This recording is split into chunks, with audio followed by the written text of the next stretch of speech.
दोस्तों स्टडी 91 के online platform में आप सभी का बहुत बहुत स्वागत है। दोस्तों आज आप सभी के समक्ष इंडियन ज्योग्राफी में अपने अगले लेक्चर को लेकर हाजिर हूं। आज हमारा 442 नंबर का लेक्चर है। यदि हम इंडियन ज्योग्राफी की बात करें तो आज हमारा दोस्तों 112 नंबर का लेक्चर ये सिर्फ और सिर्फ भारत के भूगोल में हो जा रहा है। आज की क्लास अगर आप देखते हैं तो पूरे 13,260 सवाल आपके तैयार हो जाएंगे। ठीक है, धीरे धीरे हम लोग 15,000 सवालों की तरफ बढ़ रहे हैं। और आज हमने जो टॉपिक चूज किया है ये भारतीय रेल परिवहन से संबंधित टॉपिक है। बहुत सारे एग्जाम्पल यहाँ पे दिए गए हैं कि किन किन सवालों पे हम चर्चा करेंगे। परीक्षा में सवाल आता है कि भारत का सबसे ऊंचा रेल पुल कौन है या सबसे लंबा प्लेटफॉर्म। अगर गोरखपुर आपको याद है तो भूल जाइए, ये अब उत्तर गलत हो चुका है। किसी जमाने में गोरखपुर रेलवे प्लेटफॉर्म था, अब ये उत्तर नहीं है। तो आज की क्लास देखिए तो आपको उत्तर पता चल जाएगा। सबसे ज्यादा रेलवे प्लेटफॉर्म दोस्तों कहाँ है? फिर से मन में आ रहा होगा सर बेंगलुरु हो सकता है, दिल्ली हो सकता है, मुंबई हो सकता है। इनमें से कोई भी नहीं है। ठीक है, कोई भी नहीं है। ठीक है, तो आप आज की क्लास देखिए, फिर से कह रहा हूं, सबसे लंबी सुरंग कौन सी है, सबसे बड़ा रेलवे पुल कौन सा है, सबसे बड़ी रेल सह सड़क सेतु कौन से है, सबसे बड़ा रेल जोनों की संख्या जो अभी बढ़ी है, पहले कितनी थी अब कितनी हो गई है, मेट्रो के साथ कितनी हो गई है, सब बताना पड़ेगा आपको। सबसे अधिक बोगियों वाली ट्रेन कौन सी है भारत में, सबसे ज्यादा बोगियां किस ट्रेन में है, निजी रूप से प्रबंधित भारत का पहला रेलवे स्टेशन सरकार ने दे दिया एक प्राइवेट एजेंसी को, पूरा का पूरा रेलवे स्टेशन उसको दे दिया। ठीक है, वो कौन सा रेलवे स्टेशन है? ऐसे तमाम सवालों को अगर जानने की इच्छा हो तो आपका बहुत बहुत स्वागत है। हम लोग पढ़ रहे हैं भारत का भूगोल और इसी के अंतर्गत दोस्तों ये बातचीत कर रहे हैं। ठीक है, बहुत सारे बैच हमारे पास हैं, आपकी इच्छा होगी तो ज्वाइन कीजिएगा। यदि आपको लगे नितिन सर अच्छा पढ़ा पा रहे हैं, सिखा पा रहे हैं, मेरी बातें आपको समझ में आ रही हैं, तो बेशक ये बैच आप ज्वाइन कीजिए। ठीक है, 442 नंबर का लेक्चर है। 13,260 सवाल आज हमारे तैयार होने वाले हैं। रेल परिवहन से संबंधित बातें करेंगे। पहला सवाल है कि भारत की, अच्छा शुरुआत का मैंने 4-6 सवाल बड़ा अटपटा टाइप का रखा है। ठीक है, कि पहले बेकार वाला खत्म कर देते हैं फिर मजेदार सवालों पे चर्चा करते हैं। तो सुनिएगा, भारत की पहली सेमी हाई स्पीड ट्रेन जिसे हम वंदे भारत कहते हैं, पता आपको वंदे भारत जब चलाई गई थी ना तब इसे वंदे भारत नहीं कहते थे। ठीक है, इसका जो है आरंभिक नाम, ठीक है, इसका जो ये वंदे भारत है, इससे पहले हम किस नाम से, क्या बोलूं मैं, ठीक है, ये जो वंदे भारत है इसे हम किस नाम से जानते थे? वंदे भारत को हम किस नाम से जानते थे दोस्तों? जब ये बनी थी ना तब हम बुलाते थे इसे ट्रेन 18। क्या बुलाते थे? जी हाँ, इसका नाम ही था ट्रेन 18। ठीक है, ये इसका नाम था। बाद में इसका नाम क्या पड़ गया दोस्तों? वंदे भारत पड़ गया। और ये जो पहला वंदे भारत था ये वाराणसी से दिल्ली के लिए दोस्तों स्टार्ट किया गया था। ठीक है, वाराणसी से दिल्ली के लिए ये दोस्तों पहला वंदे भारत शुरू हुआ था। ये तथ्य भी आप याद रखेंगे। बहुत अच्छा सवाल है, पहला कहां शुरू हुआ, क्या इसका पुराना नाम, तो ये ट्रैक रिकॉर्ड था इसका। आगे देखिए, करा बृहत्तम रेलवे प्रणाली की दृष्टि से भारत का विश्व में दोस्तों कौन सा स्थान है, ये आपको बताना। विश्व में स्थान तो याद रखेगा, भारत का स्थान है चौथा। जी हाँ दोस्तों, विश्व में चौथा नंबर भारत का है। पहला नंबर अमेरिका का, वैसे ही बड़ा। दूसरा नंबर सोवियत संघ रूस का है। तीसरा नंबर चाइना का है। ठीक है, तब जाके दोस्तों भारत का नंबर आता है। ठीक है, तो पहला हो गया अमेरिका, दूसरा हो गया रूस और तीसरा हो गया चीन। ठीक है, तब जाके चौथा नंबर किसका आता है दोस्तों? भारत का आता है। और आपसे भारत का पूछा है कि रेलवे जो है बृहत्तम रेलवे प्रणाली को अगर देखा जाए, इस पूरे रेलवे सिस्टम को देखा जाए तो विश्व में चौथा स्थान भारतीय रेलवे को मिला हुआ है। ये तथ्य भी आप याद रखेंगे। अगला है कि कलकत्ता से हुगली को एक रेल मार्ग द्वारा कब जोड़ा गया दोस्तों? कलकत्ता देखिए आप जान ही रहे हैं, कोलकाता किसी समय में भारत की राजधानी हुआ करती थी। ठीक है, हुगली दोस्तों वहां पे नदी है, इसी नदी पर हावड़ा ब्रिज बना हुआ, बहुत प्रसिद्ध ब्रिज है। लेकिन वह ब्रिज दोस्तों यातायात से संबंधित है, परिवहन के लिए है, ट्रेन का इससे कोई लेना देना नहीं है। कोलकाता से हुगली को रेल मार्ग द्वारा पहली बार ये कब जोड़ा गया था? तो बड़ा अच्छा साल दोस्तों, 15 अगस्त के दिन जोड़ा गया था। संजोग देखिए, तब देश की आजादी के बारे में किसी को पता भी नहीं था कि इस दिन हम आजाद होंगे किसी जमाने में। ठीक है, 1853 में ही दोस्तों इसको रेलवे द्वारा जोड़ दिया गया था। समझिए 53 में रेल चलाया गया और 54 में यहां भी रेलवे आ गया था दोस्तों, 1854 में। ठीक है, ये पूर्वोत्तर रेलवे द्वारा पश्चिम बंगाल में पहला रेलवे ट्रैक बनाने का काम शुरू हुआ और इसी समय दोस्तों इसको काम भी किया गया। तो ये बड़ा अच्छा सवाल है, इसको आप ध्यान में रखेंगे। ठीक है, भारतीय रेलवे का अनुसंधान एवं विकास संगठन अनुसंधान अभिकल्प और मानक संगठन, जिसे RDSO कहा जाता है। आपको बताना है कि RDSO कहां पर है। भारतीय रेलवे का अनुसंधान और विकास संगठन, ये रेलवे पर क्या करता है, अनुसंधान करता है, रिसर्च करता है। और ये आजादी के बाद 1957 में स्थापित किया गया लखनऊ के अंदर, ठीक है, लखनऊ में बना हुआ। जी हाँ दोस्तों, लखनऊ, जो आप सुन के हैरान हो रहे हैं, बिल्कुल सही जवाब है लखनऊ, ठीक है। इसे जो RDSO दिया है, इसे कहा जाता है research design and standard organisation. क्या कहते हैं, फुल फॉर्म पूछ सकता है इसका, तो क्या बताएंगे, research design and standard organisation, ठीक है, स्टैंडर्ड ऑर्गेनाइजेशन, ठीक है, ऑर्गेनाइजेशन, ठीक है। ये दोस्तों इसका फुल फॉर्म है, RDSO इसे बोलते हैं, ठीक है। और लखनऊ में 1957 में स्थापित किया गया। भारत में माल परिवहन का कितना भाग, ठीक है, माल परिवहन का कितना भाग रेलों के माध्यम से यानी ट्रेन के माध्यम से संपन्न किया जाता है। कितना माल जो है हम ट्रेन से भेजते हैं दोस्तों, तो ऐसा माना जाता है कि जो ऑफिशियल आंकड़ा है वो है दोस्तों 26 से 27%। जी हाँ दोस्तों, 26 से 27% माल जो है ये हम रेलवे के द्वारा या ट्रेन के द्वारा दोस्तों हम क्या करते हैं, भेजते हैं। जबकि इससे कहीं ज्यादा जो है माल परिवहन यातायात के माध्यम से होता है, व्हीकल के माध्यम से होता है, सड़क परिवहन के माध्यम से होता है। और यह आंकड़ा इसका लगभग 2 गुना है, ठीक है, 2 गुना से भी ज्यादा दोस्तों, 60%, ठीक है, 60 से 67% दोस्तों यहाँ सड़क परिवहन के माध्यम से ढोया जाता है। और 26 से 27% दोस्तों यह रेलवे के माध्यम से ढोया जाता है। जितना भी माल भारत में इधर से उधर आ रहा है, जा रहा है, ठीक है, ये मैं सबकी बात कर रहा हूं, ठीक। आगे देखिए, करा भारत का पहला राज्य कौन सा है जहां PPP मॉडल पर रेलवे ट्रैक, ध्यान दीजिएगा, यहां रेलवे स्टेशन की बात नहीं हो रही है, यहां रेलवे ट्रैक की बात हो रही है। अगर रेलवे स्टेशन की बात करें तो याद रखिएगा हबीबगंज रेलवे स्टेशन, जिसे अब कमलापति के नाम से जाना जाता है, भोपाल में स्थित है मध्य प्रदेश के, वो पहला प्राइवेट रेलवे स्टेशन है। जबकि यहां रेलवे स्टेशन नहीं, यहां रेलवे ट्रैक की बात कर रहा है और इसका संबंध गुजरात से है। बहुत ध्यान दीजिएगा, अन्यथा फिर आप समझ नहीं पाएंगे क्या पूछा। PPP को बोला जाता है पब्लिक प्राइवेट पार्टनरशिप, ठीक है। PPP का मतलब क्या हो जाता है, P का मतलब हो जाता है पब्लिक, दूसरा प्री है दोस्तों प्राइवेट, और तीसरे P का मतलब क्या हो जाता है, पार्टनरशिप, पब्लिक प्राइवेट पार्टनरशिप इसे कहा जाता है, ठीक है। तो PPP मॉडल पे दोस्तों यहाँ पे रेलवे ट्रैक बिछाया जा रहा है। और हम बात कर रहे हैं गुजरात की, हम किसकी बात कर रहे हैं, हम गुजरात राज्य की बात कर रहे हैं। तो याद रखेंगे यहाँ PPP मॉडल पर रेलवे ट्रैक बिछाने का भी काम शुरू कर दिया गया है। निजीकरण का यह दौर चल रहा है, क्वालिटी के वजह से दोस्तों ऐसा किया जा रहा है। भारत के केंद्रीय रेलवे मुख्यालय कहां पर बना हुआ है, ठीक है। यहां सीधे सीधे आपको बताना है हेडक्वार्टर, ठीक है। क्या बताना दोस्तों, यहां हेडक्वार्टर बताना है कि रेलवे का मुख्यालय कहां पर है। तो रेलवे का मुख्यालय जानने के लिए आज कुछ अच्छा कर देता हूं मैं, ठीक है। रेलवे का मुख्यालय जानने के लिए मैं कुछ मैप यहां बना देता हूं, जरा इसको आप ध्यान से सुनिएगा, एक सेकंड, ठीक है। पहले ऐसे 4 कर लीजिएगा, फिर हम इसको बांट देते हैं, ठीक है। तो हो सकता है परीक्षा में आपसे कभी पूछ ही लिया जाए। तो ये होता है दोस्तों सेंट्रल, यहां पे बीच वाला है, तो ध्यान ही देना है। मैं आपको क्यों सिखा रहा हूं, क्योंकि ये वाला जो सेंट्रल है और ये वाला जो सेंट्रल है, ठीक है, ये दोनों, ये वाला और ये वाला, इसका मुख्यालय दोस्तों एक ही जगह है। इन दोनों का, अच्छा, इसको बोलते हैं पश्चिम रेलवे, ठीक है, इसको क्या बोलते हैं, इसको बोलते हैं पश्चिम रेलवे, और इसको बोलते हैं केंद्रीय रेलवे, केंद्रीय या फिर मध्य रेलवे, ठीक है, केंद्रीय या फिर मध्य रेलवे। और इन दोनों का मुख्यालय कहां पर दोस्तों, मुंबई मुख्यालय है। तो ये दोस्तों आप याद रखेंगे, इसीलिए मैंने ये डिजाइन किया कि आप थोड़ी सी बातें जो अपने दिमाग में डालिए, ठीक है। आपके मन में और कोई इच्छा होगा तभी मैं सारी इच्छा पूर्ण करूंगा। एक एक करके सिस्टम से पढ़िए, कोई जल्दीबाजी नहीं है ना, ऐसे याद रखेगा। पश्चिम रेलवे और केंद्रीय या मध्य रेलवे का जो मुख्यालय है, ये दोनों दोस्तों मुंबई है। ये पहले आप याद रखिए, एकदम शांतिपूर्ण तरीके से पढ़िए, मैं आपको सब पढ़ाऊंगा, ठीक है।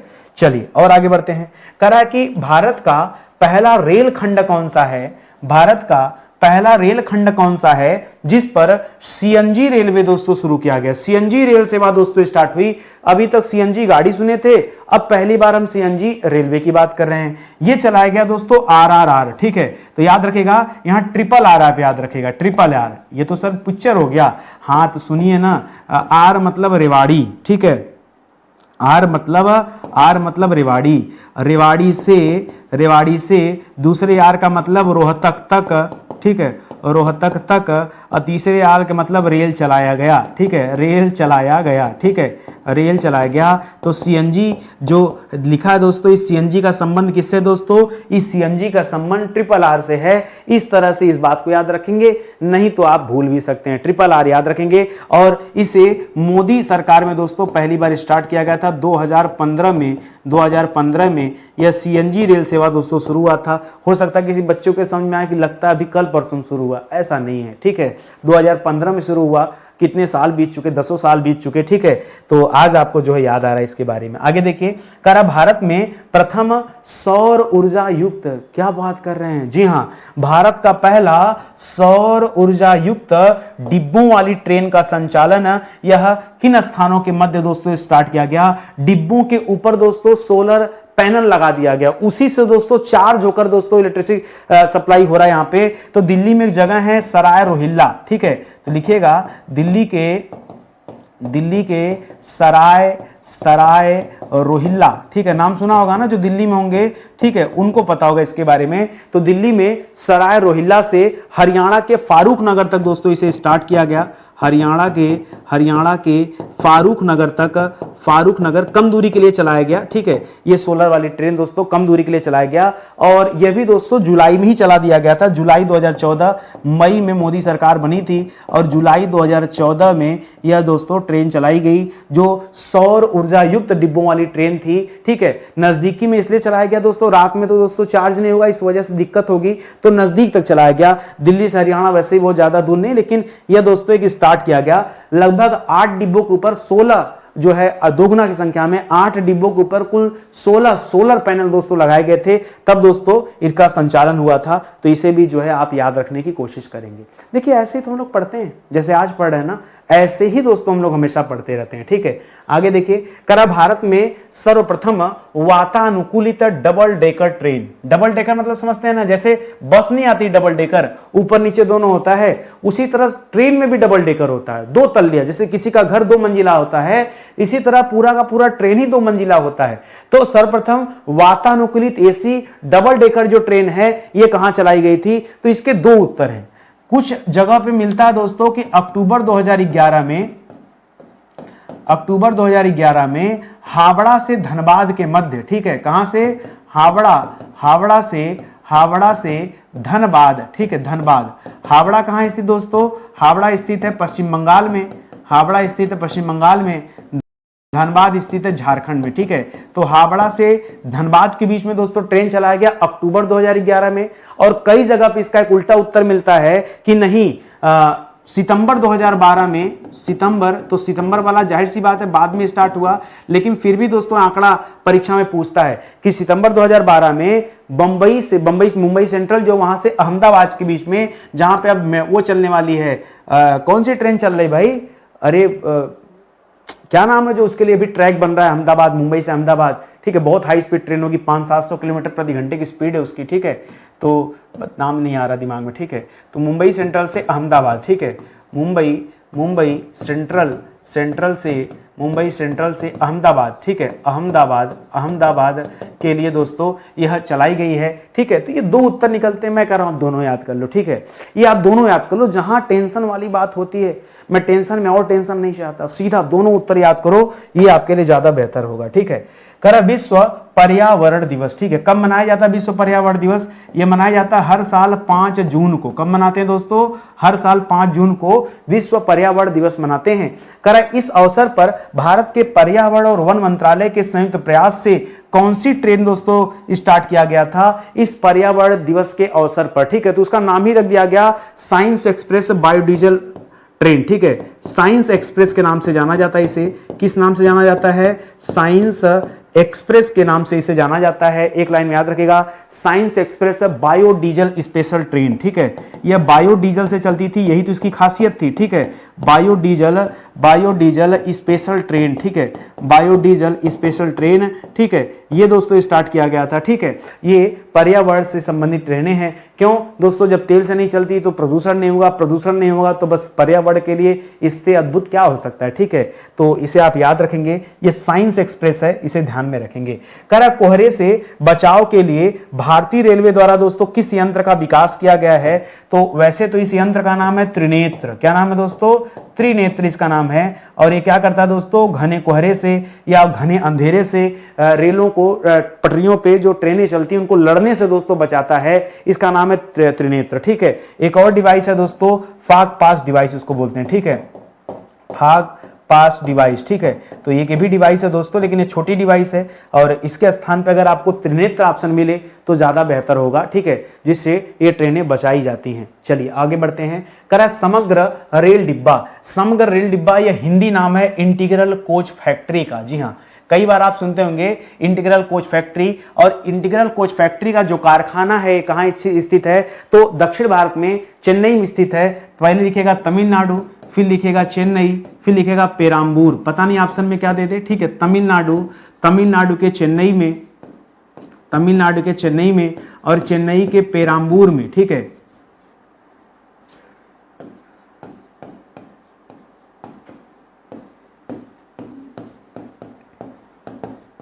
चेन्नई के पेराम्बूर में यह इंटीग्रल कोच फैक्ट्री ICF दोस्तों स्थित है, इसे आप याद रखेंगे। और मुख्यतः यहां क्या बनाया जाता है?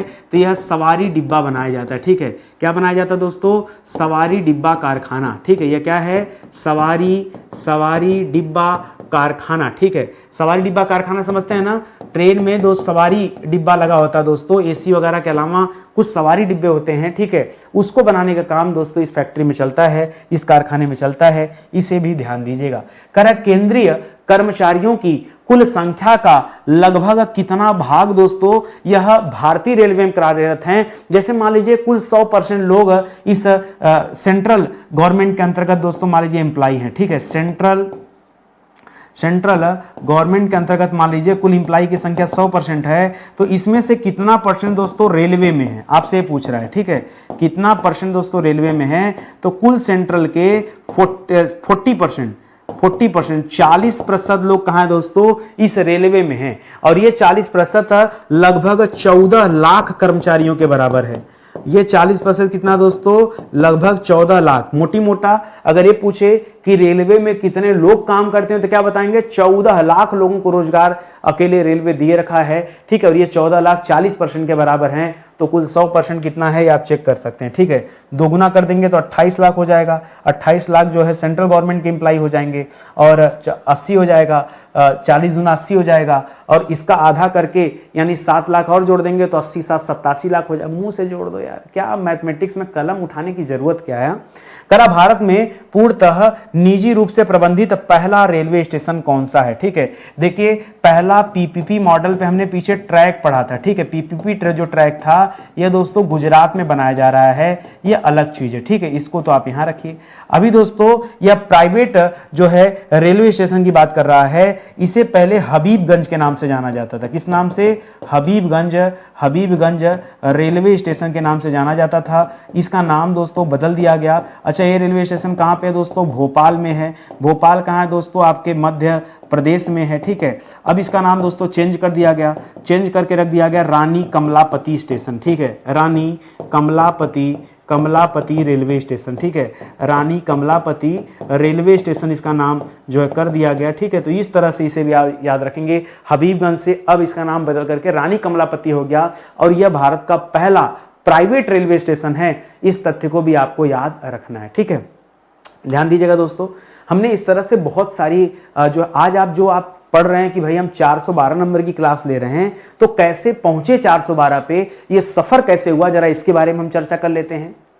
तो इसको समझ लीजिए, ठीक है। तो पहला देखिएगा, हमने एंशिएंट हिस्ट्री दोस्तों यहाँ पे कवर किया। एंशिएंट हिस्ट्री जो हमने कवर किया इसके बारे में जान जाइए कि शुरुआत से 1 नंबर से लेकर के 45 नंबर तक का जो लेक्चर है वो आपके एंशिएंट से संबंधित है। 46 से लेकर के 91 तक का लेक्चर देखेंगे इसी सीरीज में, तो दोस्तों आपके मिडावल हिस्ट्री से संबंधित है। इसी तरह से 92 से लेकर के 150 तक का जो लेक्चर है वो मॉडर्न से संबंधित है। 151 से लेकर के 230 तक का जो लेक्चर है वो संविधान से संबंधित है।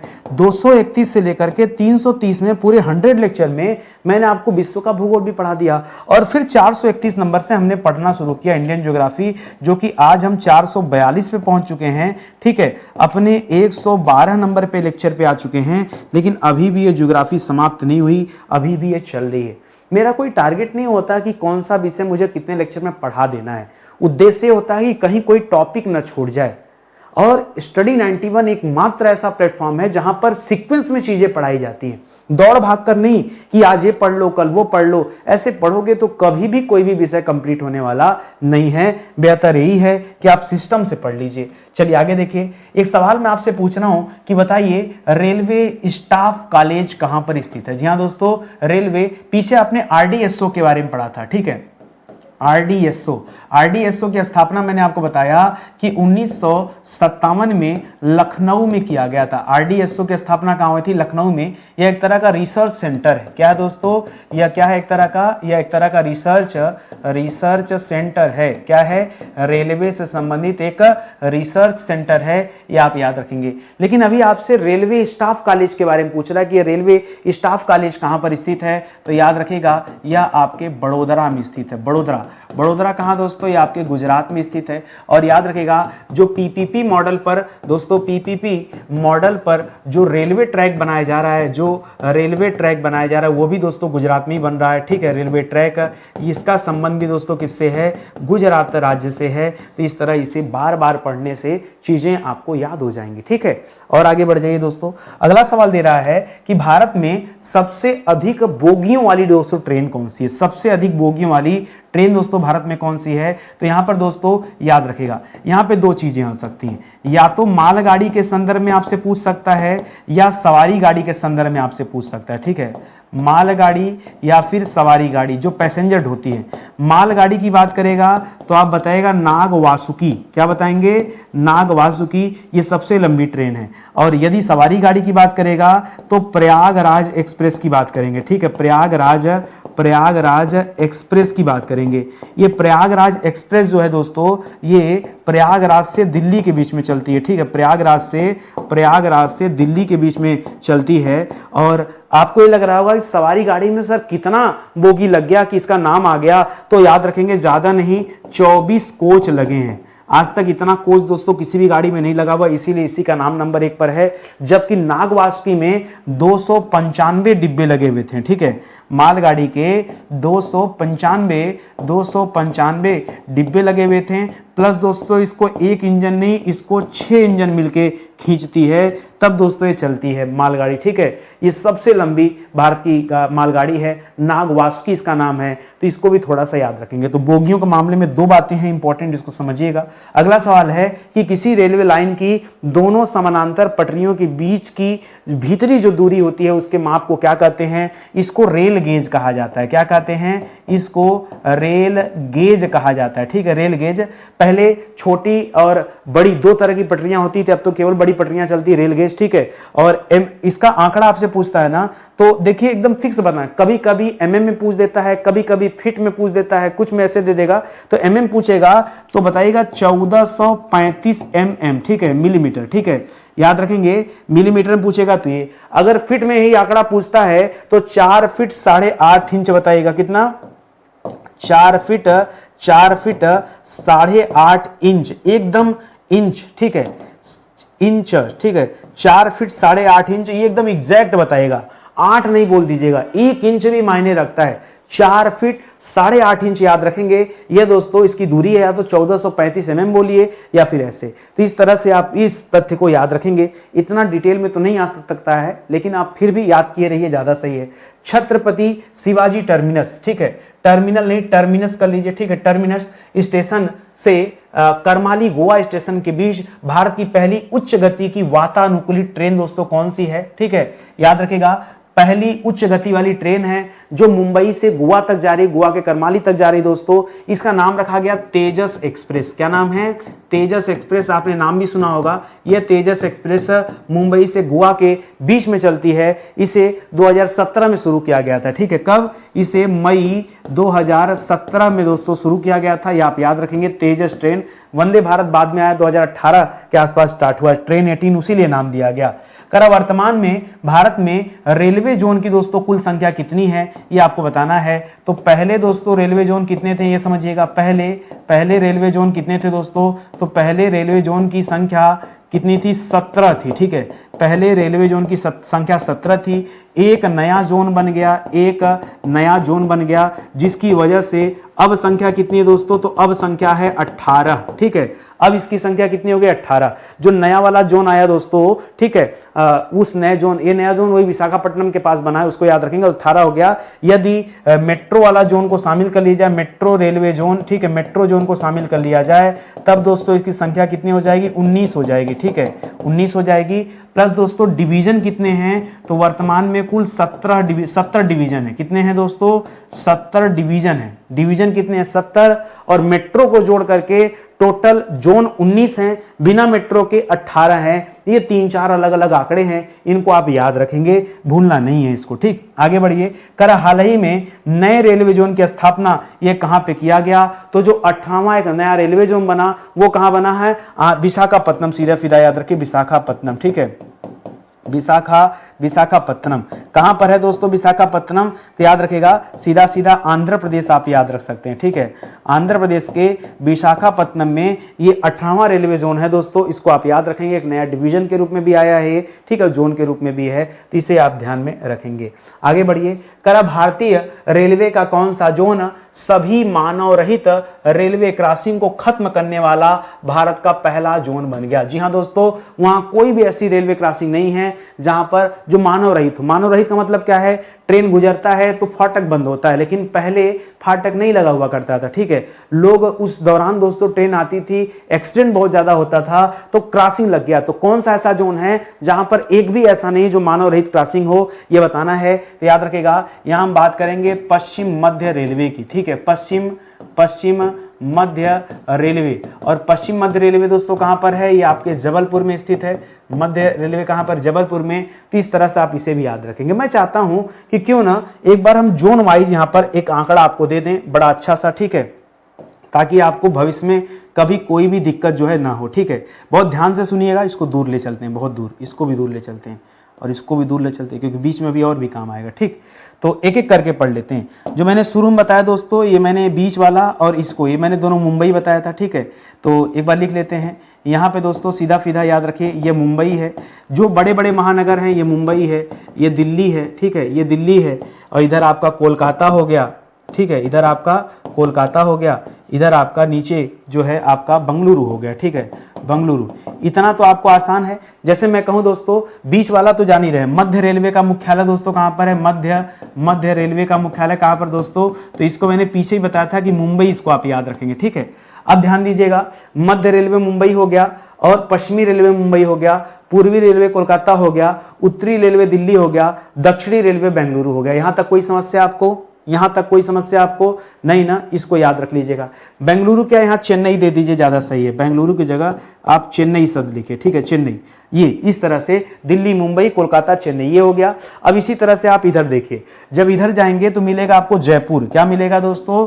अब ये जयपुर कब करेंगे दोस्तों? जब आपसे पूछे उत्तर पश्चिम, ये उत्तर हो गया, ये पश्चिम हो गया, तो उत्तर पश्चिम वाले में ये जयपुर हो जाएगा। उसी तरह से यह पूर्वोत्तर की बात करेगा तो क्या हो जाएगा दोस्तों? पूर्वोत्तर की बात करेगा तो यहाँ गोरखपुर हो जाएगा। ठीक है, पूर्वोत्तर की बात करेगा तो यहाँ पर क्या हो जाएगा दोस्तों? गोरखपुर। जी हाँ, पूर्वोत्तर का मुख्यालय कहाँ पर है? गोरखपुर में है। इसी तरह से यहाँ पर दक्षिण पश्चिम की बात करेगा तो यहाँ हुबली याद रखेगा। देखिए, हुगली नहीं, हुबली है जो दोस्तों, इसे आप याद रखेंगे। इसी तरह से जब आप इस कॉर्नर पे आ जाएंगे तब दोस्तों आप आ जाएंगे इधर नीचे वाले में, यहां भी दोस्तों कोलकाता आ जाएंगे। ठीक है, इसका भी कहां पर है? कोलकाता ही है। ठीक है, कोलकाता है। तो देखिए, मुंबई 2 जगह है, कोलकाता भी 2 जगह, इसको याद रखेंगे। ठीक है, तो इस तरह से ये आपका एक काम जो है पूरा हो जाएगा। तो इसी तरह से चीजों को समझिएगा। बीच बीच में 3-4 और हैं, उसको भी चाहे याद कर सकते हैं। इसका कम से कम याद रखिए, इसका इसका इसका और इसका, ठीक है। तो याद रखेगा ये बाद से बाद को जोड़ना है, इलाहाबाद और सिकंदराबाद, ठीक है। तो यहां पर याद रखेंगे इसका ये जो मतलब मध्य हो गया, सीधे सीधे उत्तर मध्य, उत्तर दिशा है इधर मध्य, तो उत्तर मध्य का मुख्यालय कहां पर, इलाहाबाद है, इलाहाबाद है। और दक्षिण मध्य का मुख्यालय कहां पर है, सिकंदराबाद है, सिकंदराबाद। बाद को बाद से जोड़ना, ऊपर बाद तो नीचे बाद, इधरपुर तो इधरपुर, ये दोनों पुर वाले हैं, जबलपुर और हाजीपुर, ठीक है। जबलपुर और हाजीपुर, तो इधर हो जाएगा जबलपुर, जबलपुर और इधर हो जाएगा हाजीपुर, ठीक है, हाजीपुर। तो इस तरह से दोस्तों इसे भी आप याद रख सकते हैं। तो अलग अलग मुख्यालय हैं, जरा इनके बारे में आप समझते रहिएगा, ठीक है। तो जितना मैक्सिमम हो पाता था मैंने आपको बता दिया। करा भारत का सबसे बड़ा रेल पुल दोस्तों कौन सा है, बहुत सोच समझ के जवाब दीजिएगा। भारत का सबसे बड़ा रेल पुल होने का दर्जा दोस्तों किसे दिया गया है, तो याद रखिएगा यह बेम्बनाद रेलवे ब्रिज है, ठीक है। कौन सा, बेम्बनाद रेलवे ब्रिज, ठीक है, बेम्बनाद रेलवे ब्रिज। अब बेम्बनाद नाम से ही आपको पता चल गया होगा कि ये बेम्बनाद रेलवे ब्रिज जो है दोस्तों ये आपके केरल राज्य में स्थित है, ठीक है। एक सवाल और आता है कि सर ये कितना बड़ा हो गया है कि यहां पर हम इसका नाम दे रहे हैं, लगभग 5 किलोमीटर। एग्जैक्ट जो लंबाई है दोस्तों वो है 4.62 किलोमीटर, तो लगभग 5 के आसपास पहुंच गए ना। तो ये अब तक का सबसे लंबा रेलवे है, इसे आप याद रखेंगे, रेलवे पुल है, इसे ध्यान में रखेंगे। आगे बढ़िए। करा भारत का सबसे बड़ा रेल सह सड़क सेतु, ठीक है, जिसमें रेल के साथ साथ सड़क भी बनाया गया है। तो हाल फिलहाल में जो सबसे नया वाला है ये वाला है दोस्तों, ये बोगी पुल की बात कर रहा है, पीछे हम लोगों ने चर्चा किया था, ठीक है। बोगीबिल पुल, ठीक है, बोगीबिल पुल, ठीक है, बोगीबिल पुल। ये कहां पर दोस्तों, ये आपके असम राज्य में स्थित है। यह रेल सड़क सह पुल है दोस्तों, और यह ब्रह्मपुत्र नदी पर बना हुआ है। किस नदी पर, यह ब्रह्मपुत्र नदी पर बना हुआ है, ठीक है, ब्रह्मपुत्र नदी पर। और लंबाई कितनी है, तो 4.9 किलोमीटर, ठीक है। यानी बेम्बनाद वाले से भी लंबा है, लेकिन अंतर क्या है, इस पे सड़क भी है, यही अंतर है दोस्तों, जबकि बेम्बनाद वाले पे सड़क नहीं है। इसीलिए मैंने 2 अलग अलग सवाल यहां पे बना के रख दिया कि आपको जो है कोई कंफ्यूजन ना हो, ठीक। चलिए और आगे चलते हैं। करा भारत की सबसे लंबी रेलवे सुरंग कौन सी है, रेलवे सुरंग की बात कर रहा है। देखिए आप रोड वाली सुरंग मत बता दीजिएगा, यहां रेलवे सुरंग है, वह सुरंग जिससे रेल चलती है। तो रेल सुरंग के रूप में पीर पंजाल का नाम आता है, ठीक है, पीर पंजाल रेलवे सुरंग, ठीक है, पीर पंजाल रेलवे सुरंग, यह सबसे लंबी सुरंग है। कितना दोस्तों, लगभग 11.25 किलोमीटर। कितना, इसकी लंबाई जो है 11.25 किलोमीटर है। कितना है दोस्तों, 11.25 किलोमीटर, यह दोस्तों इसकी लंबाई है, इसको आप ध्यान में रखेंगे। ये भारत की सबसे लंबी रेलवे सुरंग है, पीर पंजाल कश्मीर में स्थित है, ठीक है, ये भी आप जानते होंगे। चलिए आगे बढ़ते हैं। अगला दे रहा है कि किन 2 रेलवे स्टेशन को जोड़ने वाली रेल लाइन को यूनेस्को ने विश्व धरोहर के रूप में मान्यता दिया। यूनेस्को ने दोस्तों विश्व धरोहर मान लिया। वो कौन से 2 रेलवे स्टेशन हैं जिनको जोड़ने वाली रेल लाइन को, उस रेल लाइन को ही विश्व धरोहर स्थल में, विश्व धरोहर के रूप में मान्यता दिया गया है। तो यह सिलीगुड़ी और दार्जिलिंग है, इस ट्रैक है, ठीक है, सिलीगुड़ी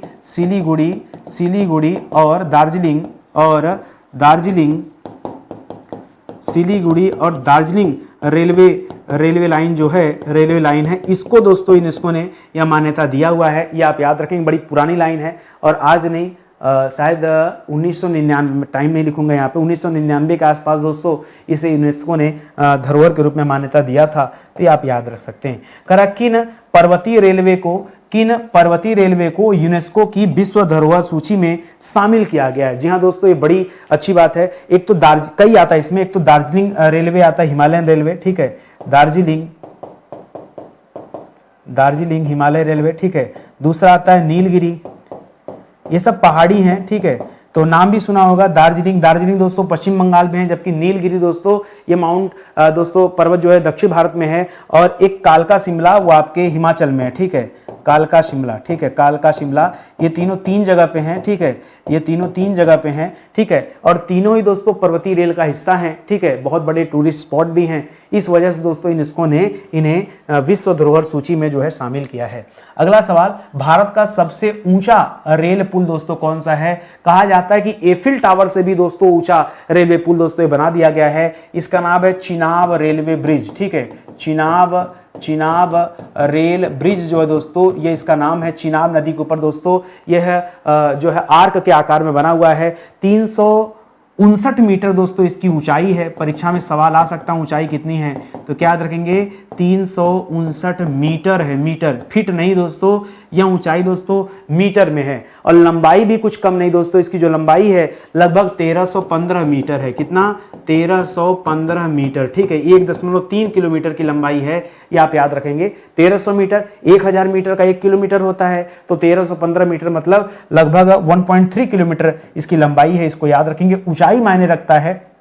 आर्क के आकार का एक ब्रिज है दोस्तों, इस तरह से आर्क के आकार का यह ब्रिज बना हुआ है। इसको चिनाब नदी पर बनाया गया है, ठीक है, चिनाब नदी पर दोस्तों ये बना हुआ ब्रिज है, ठीक है, ये आप याद रखेंगे। भारत का सबसे लंबा प्लेटफॉर्म, ठीक है, तो याद रखेगा पूर्व में कौन सा था दोस्तों? पूर्व में गोरखपुर का नाम आता था, ठीक है, गोरखपुर का नाम आता था।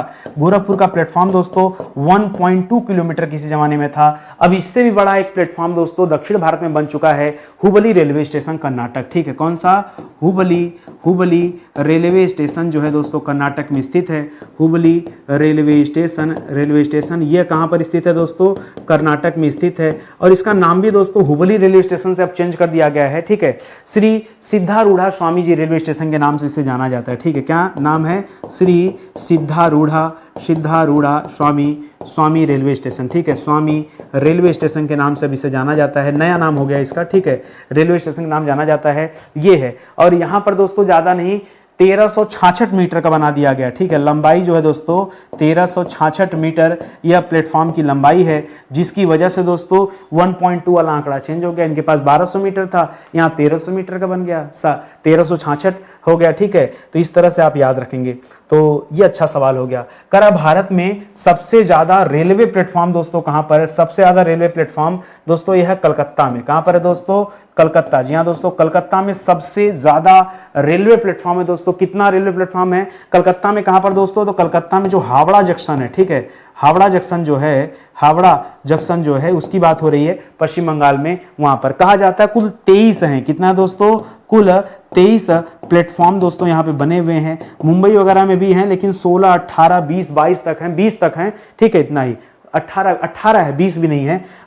जो आपका छत्रपति शिवाजी टर्मिनस है, छत्रपति शिवाजी टर्मिनस जो है दोस्तों, ठीक है, हम उसकी बात कर रहे हैं, ठीक है। तो यहाँ पर दोस्तों कुल 18 बने हुए हैं, जबकि जो हावड़ा है वहाँ पे 23 है, ठीक है। तो इस तरह से दोस्तों इसे भी आप याद रखेंगे, बढ़िया सवाल है, ठीक है। तो चलिए आज का ये सेशन दोस्तों समाप्त होता है। उम्मीद करता हूँ आपको अच्छा लगा होगा, समझ में भी आया होगा। सवाल बहुत ढूंढना पड़ता है, इसी वजह से कभी कभी क्लासेस जो है डिले हो जाती हैं।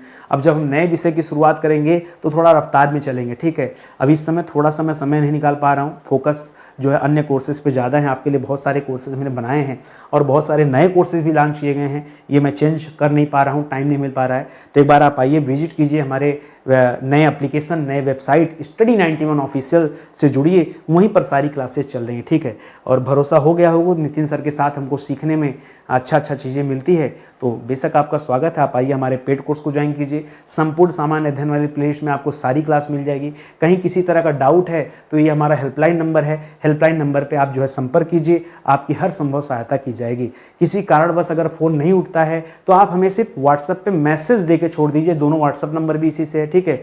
आप व्हाट्सएप पे मैसेज दे के छोड़ दीजिए, हमारी टीम आपसे खुद ही कनेक्ट हो जाएगी। परेशान होने की बहुत ज़रूरत नहीं है, 1-2 कॉल कीजिए, न उठ पाए किसी कारणवश, संयोगवश, ठीक है, तो आप जो है मैसेज दे दीजिए, टीम खुद ही जो है रिवर्ट करेगी, ठीक है। तो बहुत बहुत धन्यवाद आप सभी का, मिलते हैं अगले लेक्चर में, तब तक के लिए जय हिंद, जय Bharat, thank you so much.